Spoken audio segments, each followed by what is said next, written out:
my 2022 record prediction for the Carolina Panthers. So let's get it.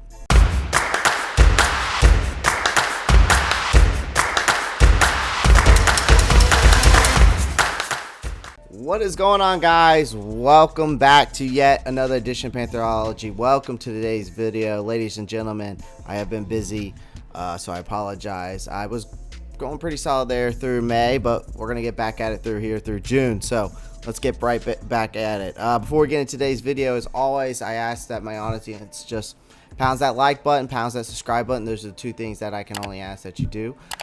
Feel free to comment down below. I'd love to hear your thoughts. So please fill up that comment and chat amongst yourselves as well. And also click that post notifications bell so you don't miss out on any new videos. Definitely have some stuff coming out from these past OTAs that I want to give you some takeaways from that. And then I'm also going to have a video coming out about predicting the main roster, that 52-man roster, a little bit of an early prediction. So be on the lookout for those videos. Other than that, let's go ahead and dive right into today's video. Now, after opening the season up 3-0 last year, we went on to lose 4 straight games.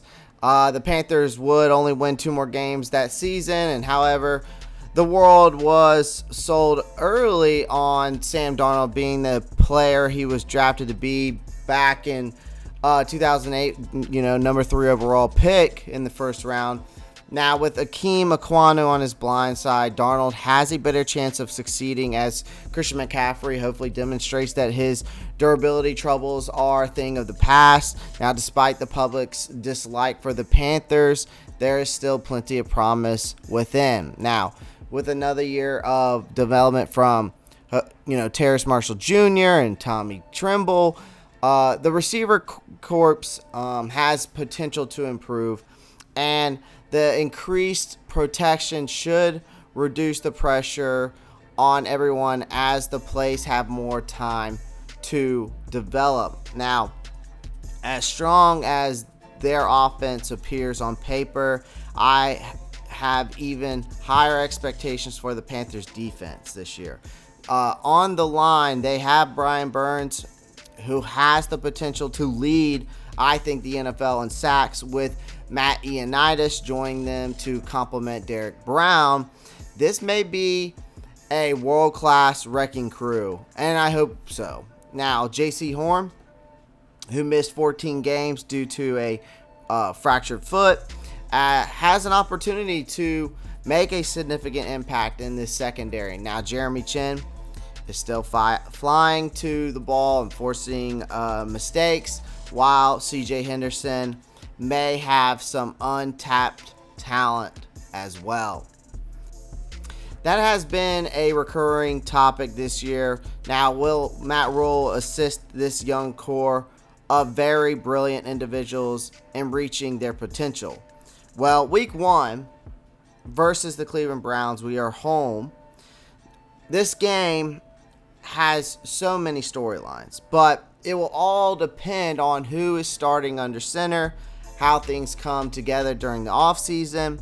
But this will be a difficult opening contest, and one that I think Carolina might have a tough time getting something out of. So I'm going to start this first game off. I think we're going to lose this game. We're going to start off the season 0-1.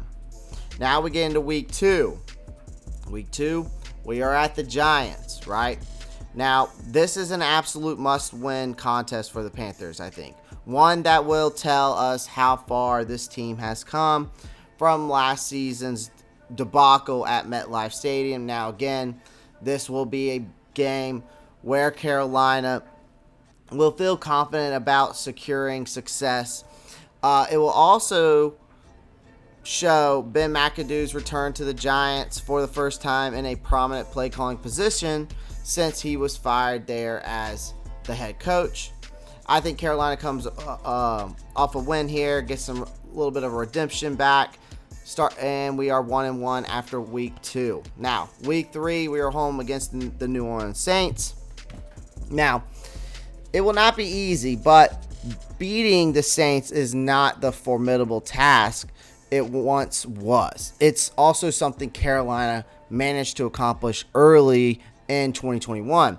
A lot has to go right for the Panthers in this one, but the added incentive should make all the difference, or at least it should, I think, in my opinion. Now, I predict a win here. So after week 3, we are 2-1. Now, week 4 versus those Arizona Cardinals that we've had their number for sure.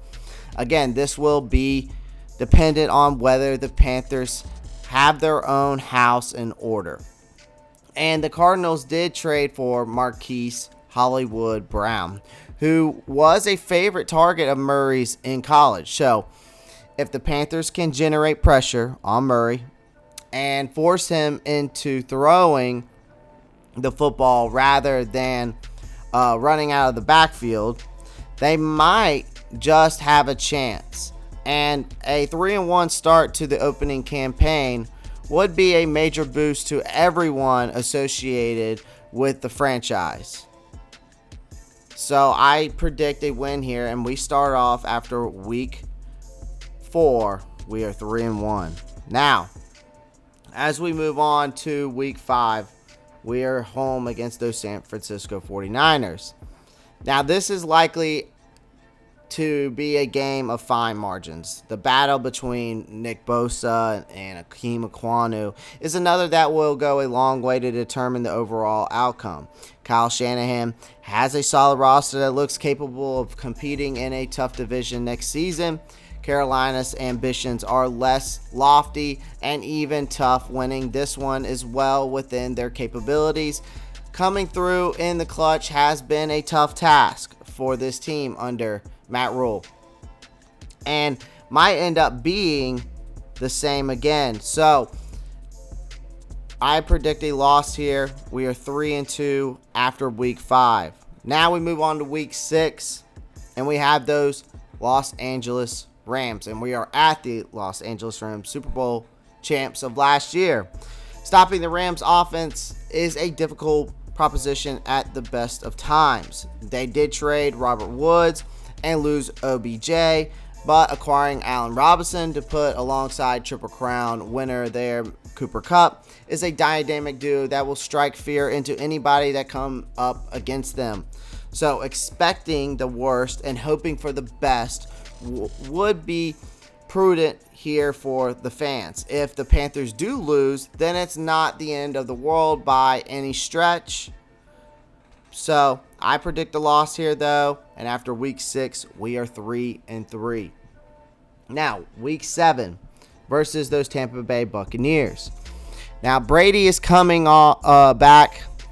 Also, convinced some established figures within the locker room to sign new deals.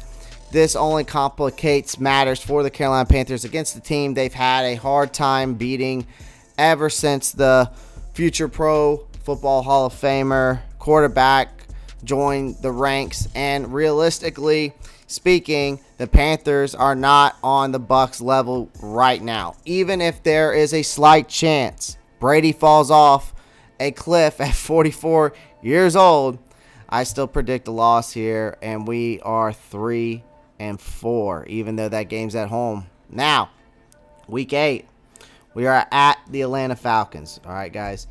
Week 8 at Atlanta Falcons. Now, turning winnable games into actual victories was something the Panthers couldn't do more often than not in 2021. This game will tell us just how many improvements have been made. This one could go either way, in all honesty. A game that's extremely hard to predict, in my opinion, this early into the preparation period. You know what I mean? So I'm still going to predict a win here against the Falcons. So we are 4-4 after week 8. Week 9, we are at the Cincinnati Bengals.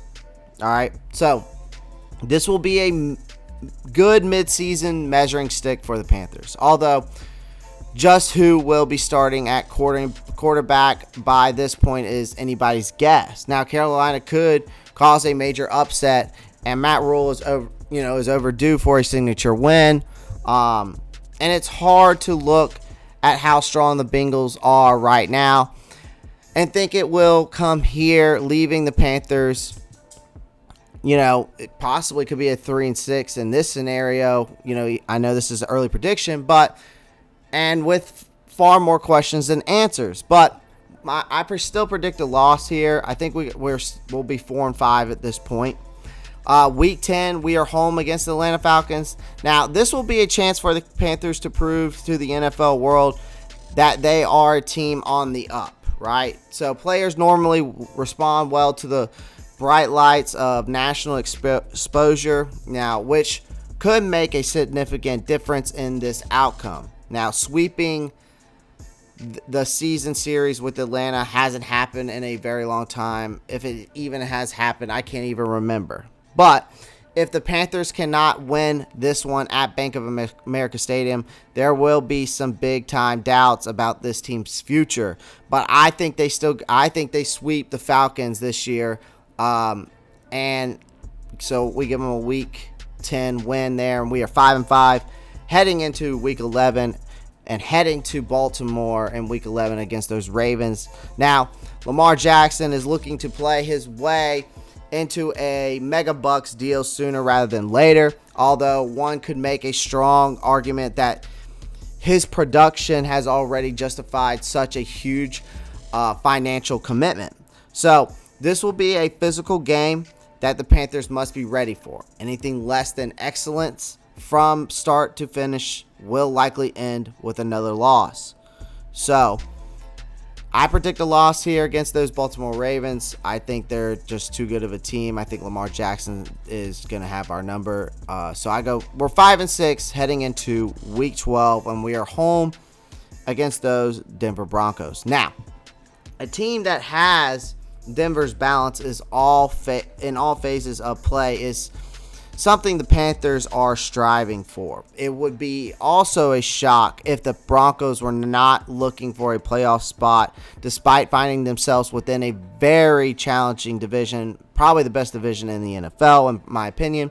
In truth, it does feel like the Broncos will have a little too much for Carolina based on personnel and coaching. So I predict a loss here. So we are 5-7 heading into the bye week. Comment down below. Let me know what you think about that up to that point or up to this point. Now, we are past the bye week. We're heading to Week 14, and we are at those Seattle Seahawks. Now, Pete Carroll appears willing to give Drew Lock a shot at the quarterback position after the Seahawks traded Russell Wilson away. Whether the young signal caller can finally start realizing his pre-draft potential is the big question that nobody really knows the answer to right now.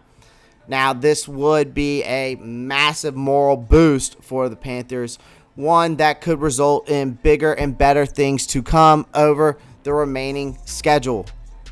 So I predict a win here over the Seattle Seahawks, and we are 6-7 heading into Week 15 versus those Pittsburgh Steelers. Now, this is a winnable game for the Panthers, but they have to match the Steelers' physicality and make key moments count with the pressure well and truly on.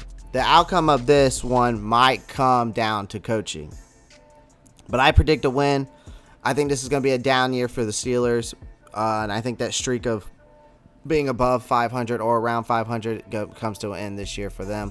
So we are 7-7 though, heading into Week 16, and we are home against the Detroit Lions. Now, Detroit is seen as a work in progress. Now, much will also depend on how things unfold for the relatively unproven group to this point and how the Panthers can counteract some eye-catching threats on offense. Now, that were bolstered by the acquisition of wide receiver Jameson Williams. Now, regardless of Carolina's record at this point, there is absolutely no excuse for a roster this talent not to win this game. Just how much they have left in the tank will be the deciding element to proceedings one suspects. But I predict a win here, and we are 8-7. Yes, I said it, 8-7. Yeah, and we are at the Tampa Bay Buccaneers. Things have been a complete disaster for the Carolina Panthers against the BUCS since Matt Rhule took charge. And Brady completely has transformed the franchise. Something that's unlikely to change unless everything comes together. Had Brady rode off into the sunset, things might have been different here, right? Now, but unfortunately for us in the Carolina Panthers, that was not the case. And he definitely has their number until proven otherwise. So I'm predicting another loss here. And we are 8-8 heading into the final game of the season. And we are at the New Orleans Saints, week 18. The season finale comes at the New Orleans Saints, which is another hunting ground that hasn't been the most profitable in recent years. Sean Payton may not be around, but the continuity should remain with Dennis Allen as head coach, and many top stars sticking around have, after restructuring their respective deals, nobody wants to come out on the wrong end of divisional matchups. The Carolina Panthers split the series with the New Orleans in 2022, and they might be forced to settle for something similar this time around. I do predict a loss here, and we finished the season 8-9. So Carolina Panthers 2022 prediction, my prediction, we finished the season 8-9. Where that puts us in the division, I'm not sure. But don't get me wrong, I think the Panthers are better than most, but there are still a lot of unknowns of this team. Darnold, for me, still needs to demonstrate his ability to play at a high level for extended periods of time, which is, made easier by his weapons remaining on the field. However, the defense may wind up being the key to this team's success. I'm forecasting 8 wins for now, but this Panthers squad might finish a couple games worse, or as the NFC South's second best team, winning a playoff berth possibility. But that is my 2022 record prediction for the Carolina Panthers, guys. I hope you enjoyed today's video. As always, make sure you pound that like button, pound that subscribe button. Those are 2 things that I can ask. Shout out to the Carolina Panthers Den on Facebook and all the other Carolina Panther Facebook groups on there. Shout out to y'all. Thank you for letting me share my videos on there. It's much appreciated. Also, check me out on Twitter, Instagram, TikTok. A little bit of that, a little bit of this, a little bit of that. Other than that, as always, guys, it's always a pleasure to be back on here sharing some Carolina Panthers content with you. And as always, before I leave you, keep pounding.